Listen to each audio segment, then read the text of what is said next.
You are not alone if the word negotiate makes you cringe, but knowing how to advocate for yourself as an artist is really important. Today, I'm going to walk you through my favorite tactics to help you feel a lot more confident next time you're negotiating pricing and terms with a potential client. I'm Katie, a self-employed lettering artist, and my partner Ilana and I are on a mission to help other artists make more money doing what they love. Hit subscribe if that's something you want more of in your life, and let's get to it. Before you enter any negotiation, remember, your client isn't thinking about you, they're thinking about them. Before you ever put a number on the table, all sorts of things are running through their head. Maybe it's, my boss is gonna be so impressed if I land this artist. Or it could be, I really went over budget on X this month and I hope we can get this done cheap. Or even, I'm not sure if this artist is the right fit, but I'm just gonna get a bunch of quotes and decide later. There are all sorts of fears and motivations and goals that are working behind the scenes. That's why it is really important to listen and ask questions to help uncover things that might be really important to your negotiations or influence your pricing and terms. So to illustrate and apply this idea, let's start with a question that we've all probably gotten at one point or another. What's your pricing? Because of all the stuff I just mentioned, all the behind the scenes factors, I don't generally reply to an inquiry like this with a number until I have a lot more information about the potential client. Here are some of the things that I definitely need to know. What is the project scope? What does the client need from me, and how much time will that likely take? Who is the client and what is the relative value of this project to them? And how exactly do they need to use the art that I make? These are some of the most basic questions that I need an answer to start getting to a price. We'll have to save pricing for another video because it's a doozy, but generally, the more that they want, the more they should pay. Easy to remember. P.S. We do have a pricing guide called Price with Purpose. So if you want to learn about pricing right now and see how a ton of other creatives approach their pricing, I'm going to link that in this video and in the description below. While those are the basic questions that I need to ask to start formulating price, there are some other questions I can ask to find out more about my client's headspace and mindset and circumstances so that I can be better prepared to negotiate if that need arises. Some of these questions might be, are there other artists bidding for the same job?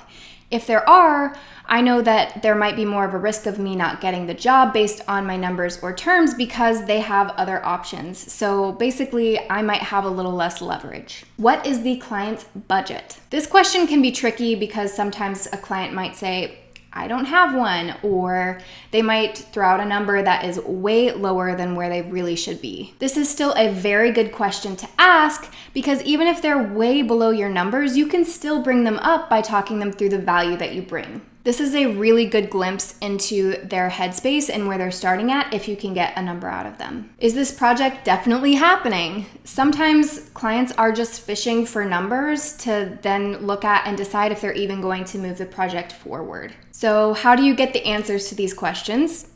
It's easy. All you have to do is either write them in an email or schedule a call and then just ask. It's that simple. You don't need to be tricky and you don't need to be an incredibly skilled speaker. If you ask these questions, you are signaling that you know what you're doing, you're professional, and you're taking the reins from the start, and that's something that they're going to respect. So you might say something like, thank you so much for the inquiry. I have a few questions before I can work up an estimate for that. And then boom, you just ask your questions. Once you've gathered all your information and you are ready to present your estimate, here are a few tips to help you with that. Try to disconnect from your own personal perceptions and emotions around money as much as that's possible. Remember, you have a lot of logic around your numbers and there is no right or wrong answer when it comes to pricing. What sounds expensive to you might be a drop in the bucket to somebody else. That being said, don't negotiate with yourself before you ever show a number to a client. So many of us do this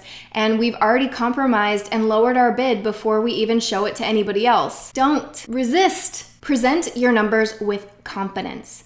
Show your estimate in a presentation deck or a formal quote document, and that's going to show your client that you know what you're doing and it's going to build trust with them. Avoid phrases like, if you can, or if that sounds okay. You're the boss and this is your business. Even if you don't feel like a boss, Pretend. Try saying things like, it's our policy to, and we require an X deposit. Don't apologize or look to your client to make the policies for your business. Once you send off your estimate, your client's response is going to dictate whether or not you need to go into negotiation mode. So let's run through a few scenarios. Scenario 1, the client responds and says yes to your bid immediately.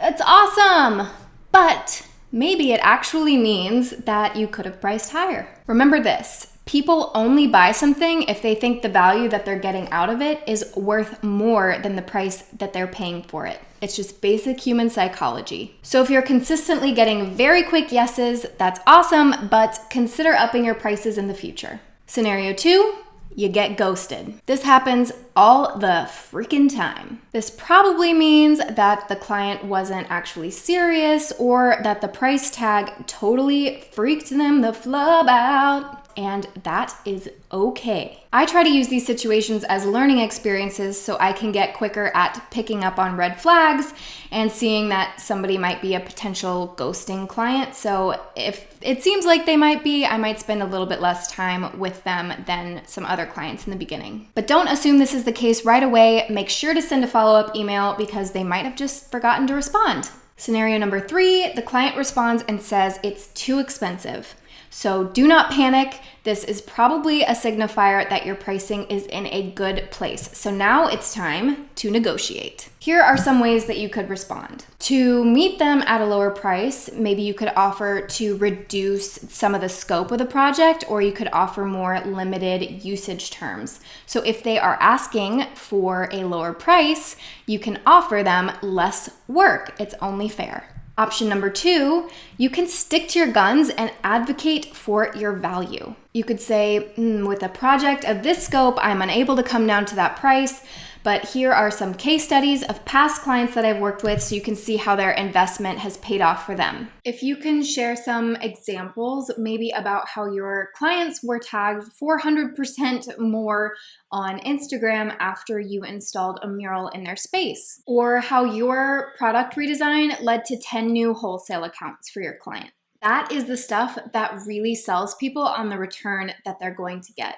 Definitely follow up with past clients and ask for case studies and real numbers because those can really come in handy when booking potential future clients. If you stick to your guns on your pricing, or even if you don't, know there's always going to be a possibility you're not going to land the job, and that is so normal. If only half of your bids are getting accepted, you're probably doing it right. Not every client is going to be your perfect client, and part of the pricing and negotiation process is finding that out.